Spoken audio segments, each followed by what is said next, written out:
ook aanbieden. 40.000 notities. We zijn daar werkelijk geschreven aan doen, dat weten we. Maar u kunt ervan uitgaan dat wij het ook trots zullen proberen te brengen. Dit is alleen hulpbestemming. Maar we gaan proberen om iets hier te bouwen. We hopen dat jullie ons nog zullen blijven steunen om handtekeningen te belangen.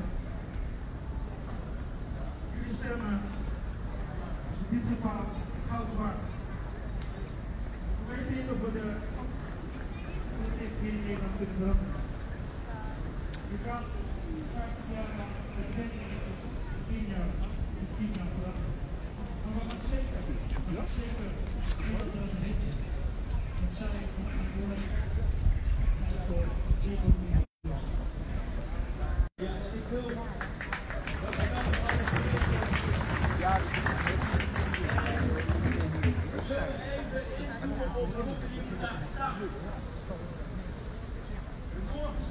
Voor de mensen die op de bussen zitten, de marge zitten, als autoritair gediend, gerekend ministerie naast ons, weet ik wat het betekent om je in te zetten voor vrede en recht. Daar gaan we even bij stilstaan.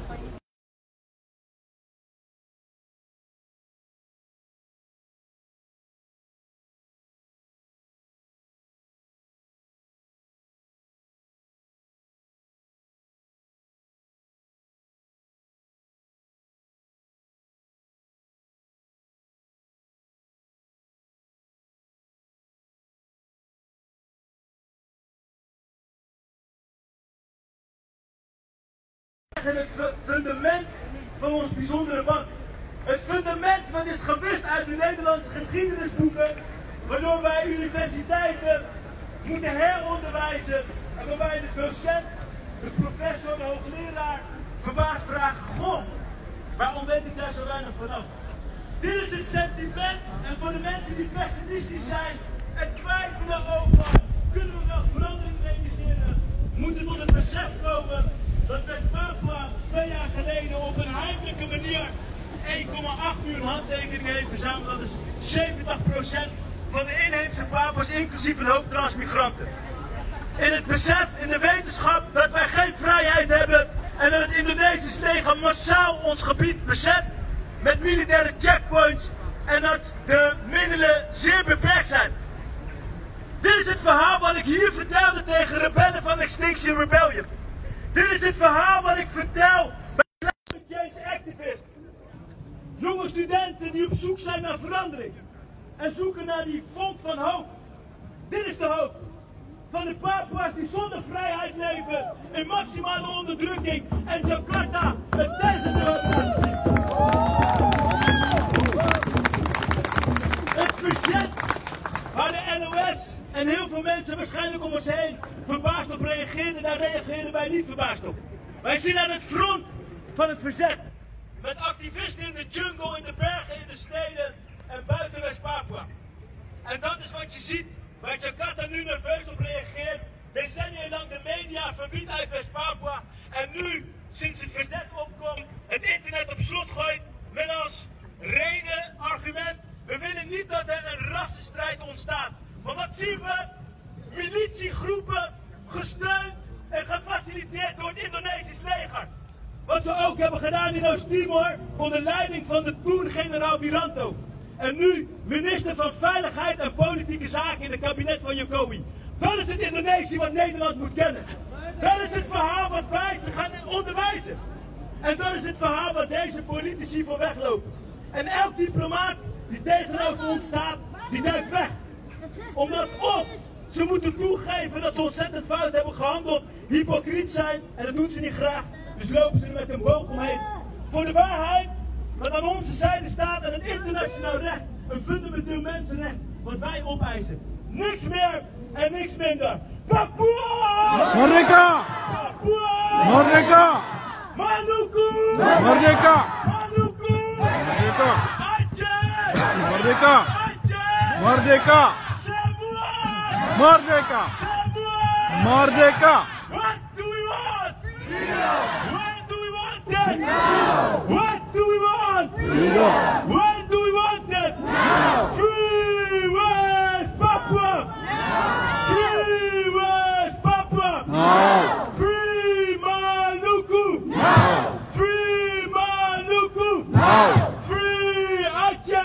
No. Free Aceh. No. Free all nations. No. Free all nations. No. Dank jullie wel.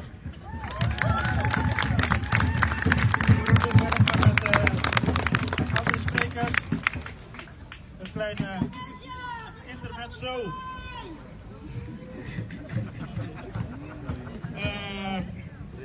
Wil ik Bangsa Papua en ook Bangsa Maluku ook uitnodigen voor diegene die dit volgende nummer ook kent om mee te zingen. Emambo Simbo. Dit nummer wordt heel vaak gezongen door vooral Papua's. En dit nummer gaat over 2 jongens die gingen jagen in de jungle. Maar die raakten verdwaald in de jungle. Dus ging Mambo en Simbo op zoek naar hun kamp. Heel dit dorp ging op zoek naar Mambo en Simbo. En dit nummer is eigenlijk het verhaal van hen. Toen het dorp ging zoeken naar Mambo en Simbo, hebben zij hun gevonden en hebben ze dit nummer gezongen. In alle blijheid. Dit symboliseert onze eenheid en onze vastberadenheid.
Merdeka! Merdeka! Merdeka! Merdeka! Merdeka! Merdeka! Merdeka! Merdeka!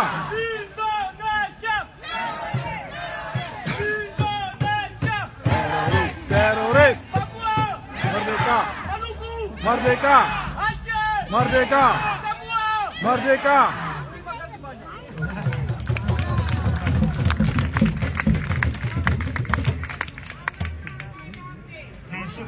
Sommige kreten die hoort gewoon bij de Tobias Amsterdam. Maar in ieder geval, we staan vandaag in vrijheid. Dus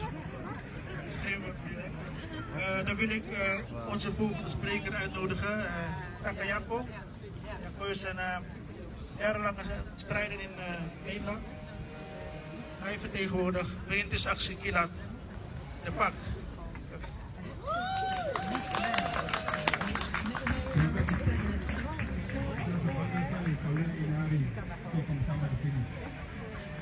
Bersaudara dengan Papua, Maluku, Aceh, Melayu, Papua, kita baru satu.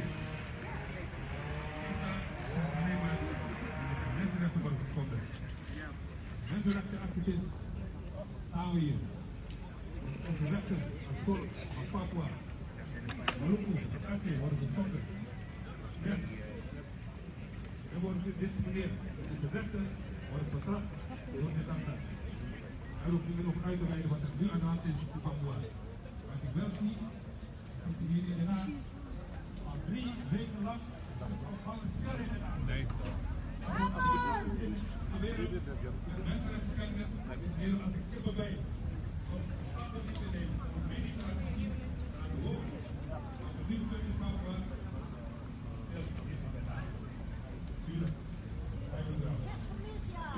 Alles betrekking naar economie. Mensenrechten is universeel. Rechten van mensen is universeel. Het moet niet uitmaken van wat er nu gebeurt. Dus, zie waar je staat. Nederland is ook al een macht geleden. En 1962, dit is een kans dat te herstellen, dat te pauzeren. Wat ik wil vragen is, de Qatar stuurt nu al 3 weken lang politie, wapens. Ik wil vragen aan Jakarta. Stuur uitnodiging aan onze broer van Papua. Gaan we daar nog in doen?